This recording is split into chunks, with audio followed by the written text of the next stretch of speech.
Bueno, hola y amigos y amigas, y seguimos aquí en Cero Violencia, en Radio Forum, y hoy tenemos como para la entrevista a David Lara García.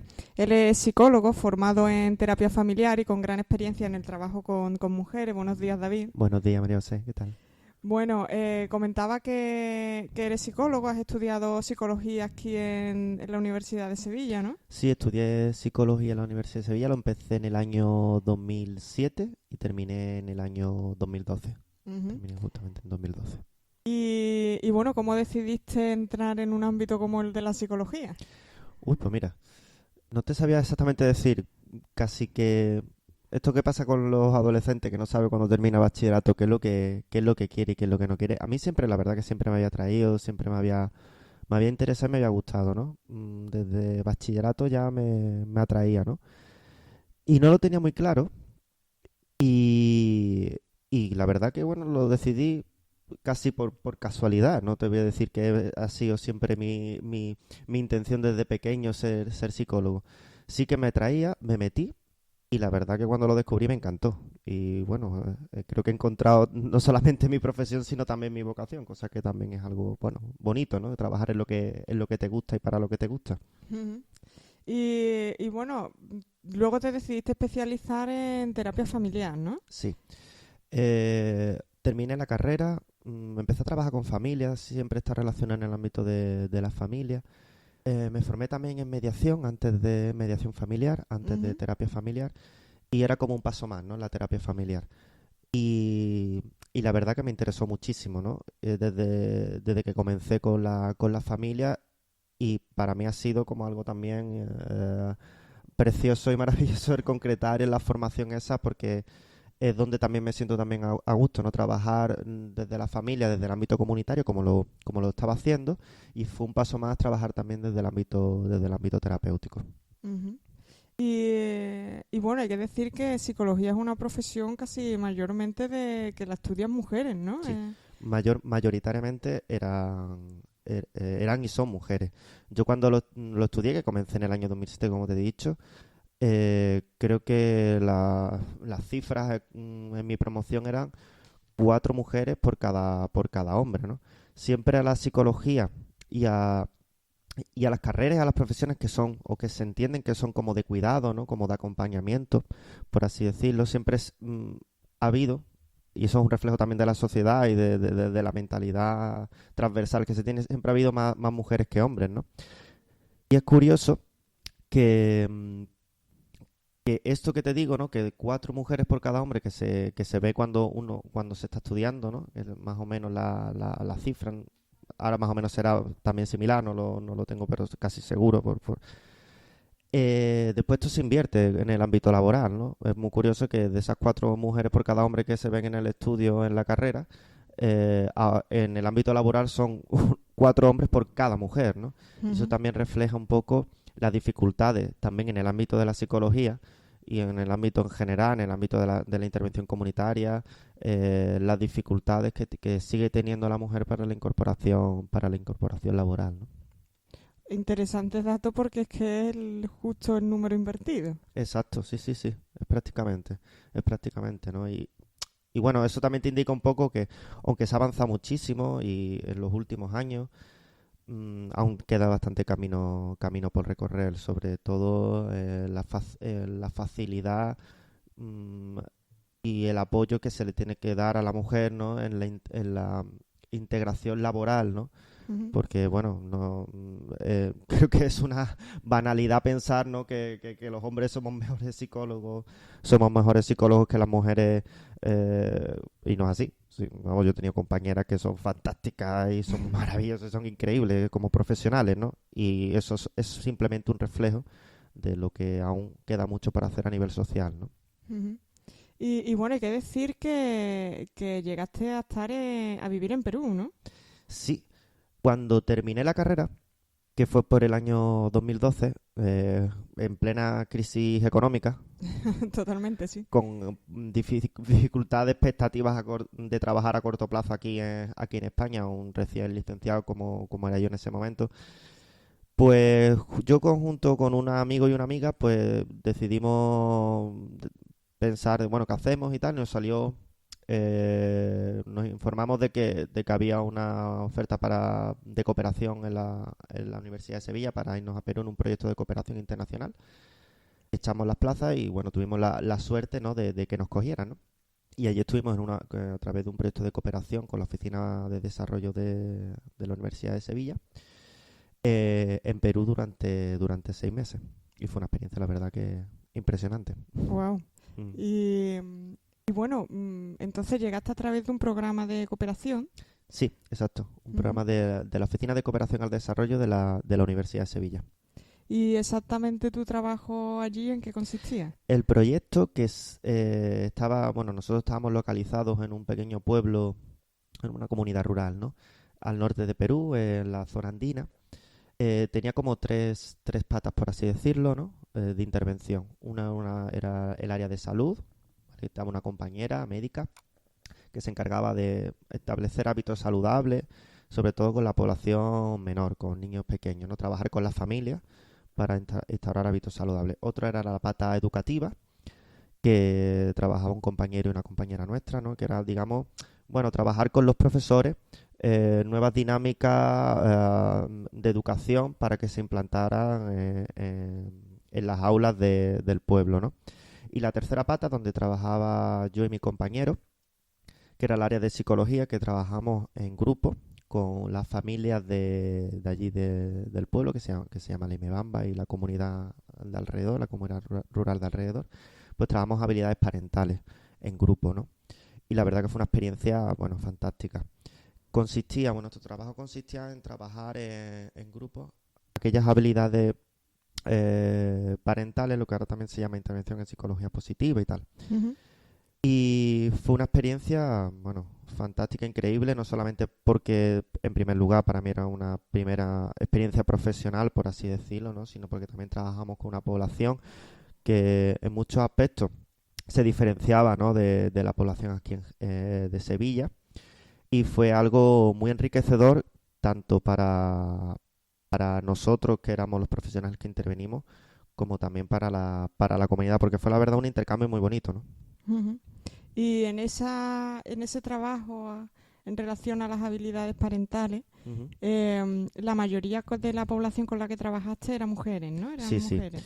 Lo ideal en este tipo de intervenciones es que se trabaje con la familia, ¿no? Se trabaja, digamos, aquellas características o habilidades para fomentar una buena paternidad y maternidad, ¿no?, con los chicos. Pero realmente prácticamente el 90% de nuestros usuarios, con las personas que trabajamos y que formaban parte del grupo, eran mujeres.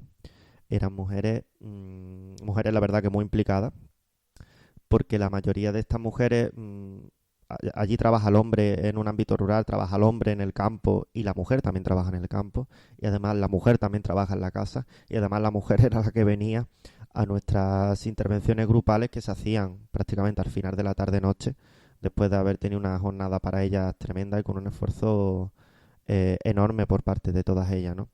Y yo llevaba 3 grupos de familias, más bien de madres, en el que había unos 40, de los 3 grupos trabajamos con 45 personas aproximadamente, de las cuales, pues, de esas 45 a lo mejor había 4 o 5 padres. Uh-huh. Y mi compañero llevaba otros 3 grupos y la proporción era prácticamente similar, ¿no? Y eso hacía un poco el reflejo. Mira que trabajamos por la sensibilización para que participaran más los padres, para que se implicaran en este tipo de intervenciones, pero realmente tuvimos muchas dificultades para incorporar a los padres a esta intervención que nosotros hicimos. Sin embargo, las madres se mostraron muy colaboradoras y con una implicación tremenda, ¿no? Incluso nosotros nos llamaba la atención la asistencia, la regularidad de la asistencia cuando hablábamos con ellas. Por ejemplo, nosotros hacíamos las sesiones a las 7, 8 de la tarde, eso era muy tarde para ellos.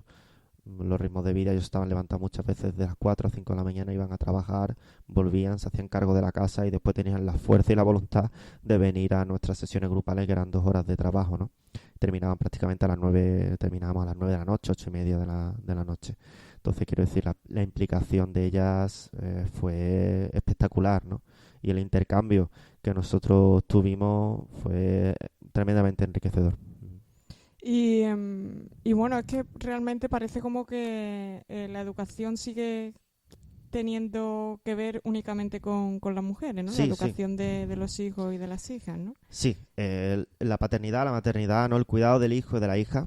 mm, Allí en Perú nos dimos cuenta que mayoritariamente se entendía así, ¿no? Se entendía así, que esto era cosa de mujeres y que los hombres, bueno, iban simplemente el rol tradicional, ¿no? Sí. Tenían que ir a trabajar y hacerse cargo digamos, por así decirlo, de traer la comida a casa y las mujeres se encargaban del cuidado de los niños, pero no se encargaban solamente del cuidado de los niños, sino que también ellas iban a trabajar al campo. Ujú. Cuando volvían niños del colo o de la escuela, se encargaban de sus cuidados, se encargaban de la casa y, como he dicho, también se encargaban de venir a la formación, eran las que se preocupaban por venir a la formación. Sí, el rol tradicional de hombre que trabaja, mujer de casa, sí que se mantenía, inclusive allí que la mujer también trabajaba por las necesidades tan extremas de pobreza que se vivían en el ámbito rural donde nos movíamos, que era una agricultura prácticamente de subsistencia, es decir, trabajar para comer, ¿sabes? Ujú. No, aún no era no se llegaba a una productividad para poder vender los productos que se hacían, sino era prácticamente para poder comer. Entonces, por así decirlo, en esa zona rural donde tú te moviste, era un poco, había una diferenciación muy clara entre el papel que ejercía la mujer y el papel que ejercía el hombre, ¿no? Claramente, claramente. Sí, sí, sí, sí. Es verdad que, bueno, según nos comentaban allí los profesores, algunos profesionales de la educación y de la intervención social, sí que ah, se apreciaban avances, ¿no? En los últimos 10 años, pero realmente aún estaba estructurado así a nivel social y a nivel también familiar el papel de la mujer en el cuidado de la casa y de los chicos y chicas. Ujú. Mm. El hombre todavía no se ha incorporado al trabajo doméstico, no se había incorporado todavía al trabajo doméstico En- y al trabajo... exacto, en muy pocas familias pudimos ver eso. Es verdad que encontramos a algunos padres, como te digo, que estaban muy implicados y después hacíamos visitas también familiares, también nos encargábamos de ir a ver a la familia en su propia casa y sí que se veía una implicación, ¿no? Pero como te digo, aún era una minoría de estos hombres y aún Sí. quedaba mucho camino por recorrer para conseguir una igualdad plena en la distribución de roles dentro de la familia y a nivel social también. Bueno. Y aquí en España también has trabajado en temas de habilidades parentales, ¿no, David? Sí, aquí en España también participé en una intervención, en un proyecto muy similar a este. Tuve la suerte de poder ver aquello que se diferenciaba y ver aquello que se asemeja, ¿no? En ese sentido, de comparar dos programas en dos contextos muy diferentes, uno un contexto rural de Latinoamérica, con unos niveles de pobreza importantes, ¿no? Muy severos, que eso también influye mucho en las dinámicas familiares, obviamente, y aquí en Sevilla, ¿no? Con familias de clase media, normal, trabajadora, ¿no? En distintos, digamos, institutos, lo hacíamos a través de las AMPA, en distintos institutos de aquí, de los barrios de Sevilla. Y fue también una experiencia muy bonita, ¿no? Fue una experiencia muy bonita al trabajar con eso, habilidades parentales con estas madres y estos padres, ¿no? Ujú.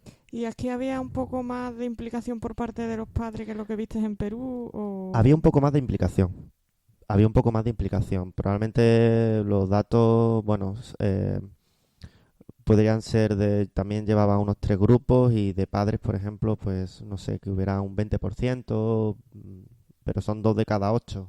Ujú. 8 madres por cada dos padres, ¿no? Era superior a Perú, ¿no?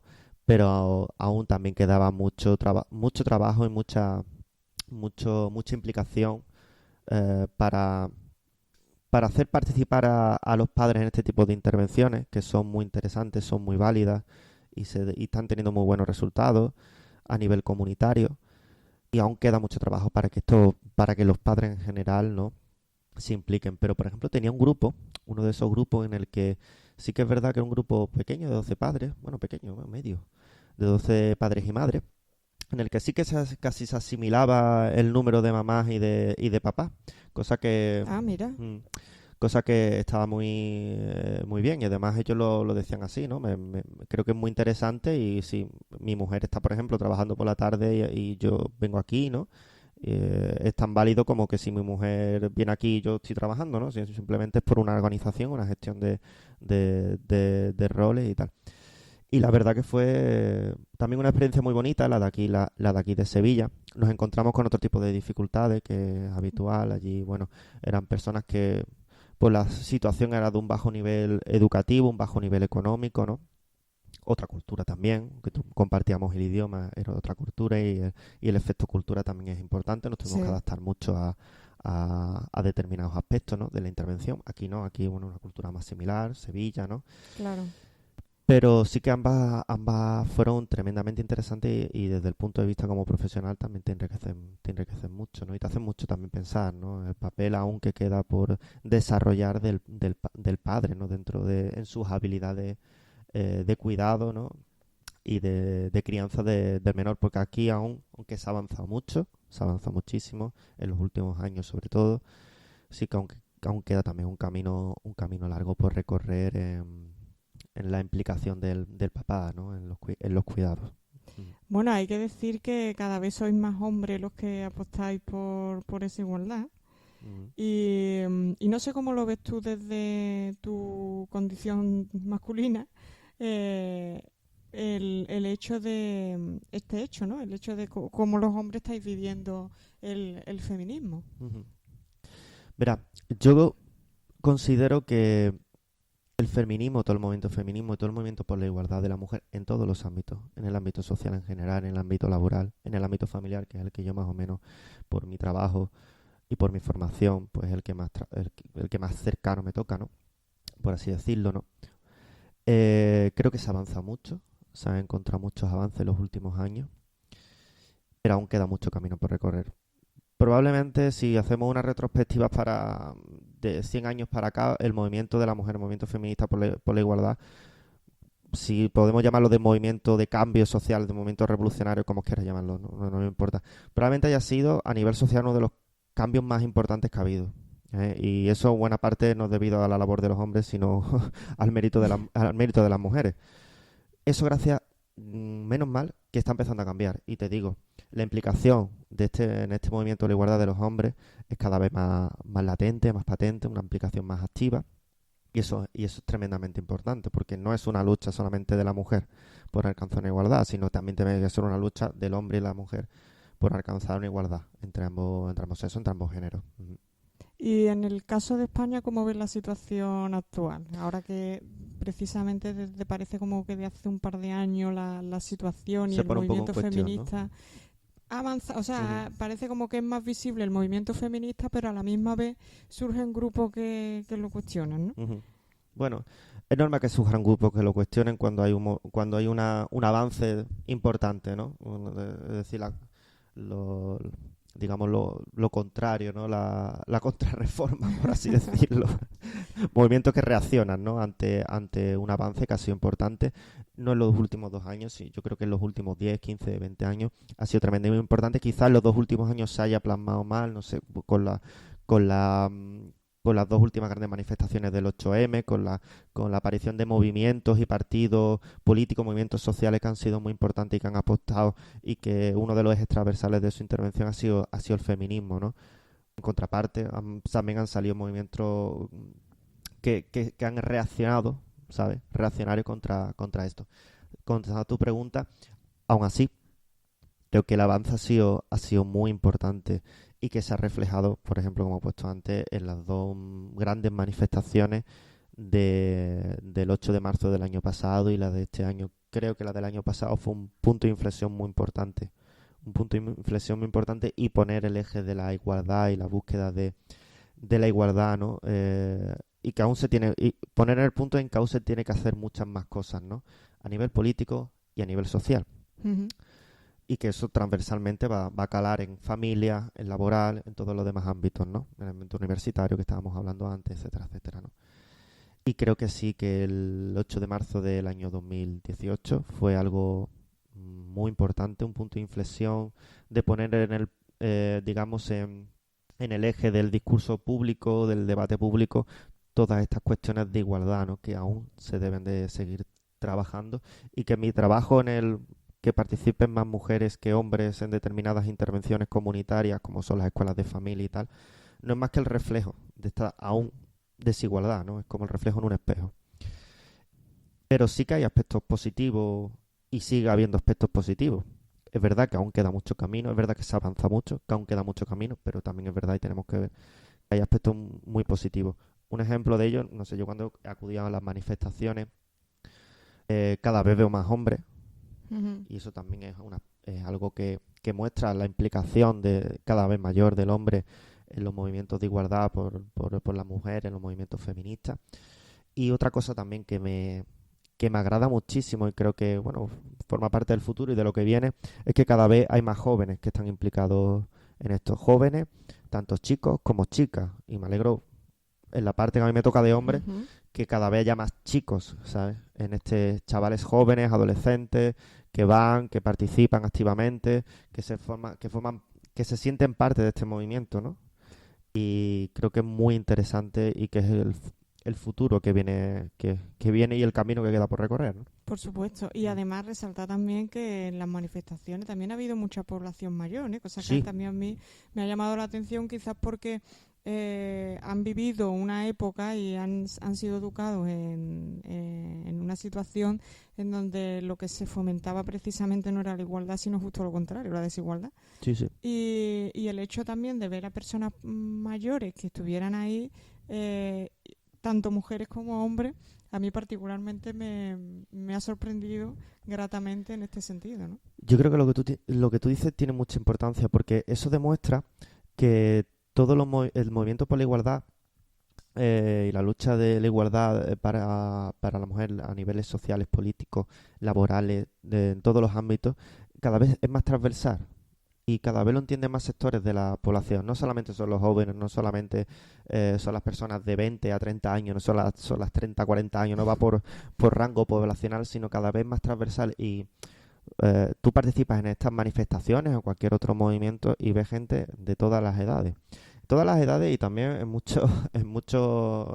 buena medida, de toda clase social. Esto no es una cuestión. Totalmente. No es una cuestión de los de arriba, los de abajo, o los de más de 65 años o menos de 25, sino cada vez más transversal. Y eso es lo bueno.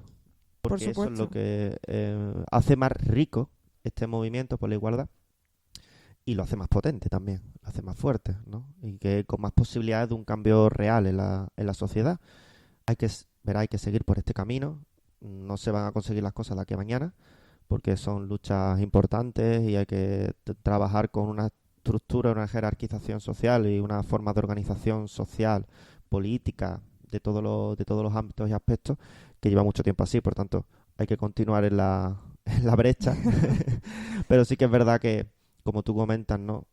Es muy transversal y es muy enriquecedor también. La transversalidad también a un movimiento da muchas perspectivas. Hay que decir que todos los avances sociales siempre cuestan y que implican un proceso de muchos años para conseguirlo, aunque algunos y algunas queramos llegar a la meta mucho antes de lo que se va avanzando socialmente. Sí es cierto que si hacemos retrospectiva en comparación con la situación que se vivía hace años, pues evidentemente claro que se ha avanzado, aunque todavía, como bien comenta, queda mucho por avanzar. Yo hasta aquí únicamente darte las gracias por haber acudido a esta entrevista, por haberte molestado, por venir hasta Radio Forum y estar presente en el programa de hoy. Así que muchas gracias, David, por tu presencia hoy aquí. Nada, ha sido un placer y ha sido también una experiencia preciosa. Muchísimas gracias, María José. Muy bien, pues bueno, amigos y amigas, continuamos en Cero Violencia, no se vayan.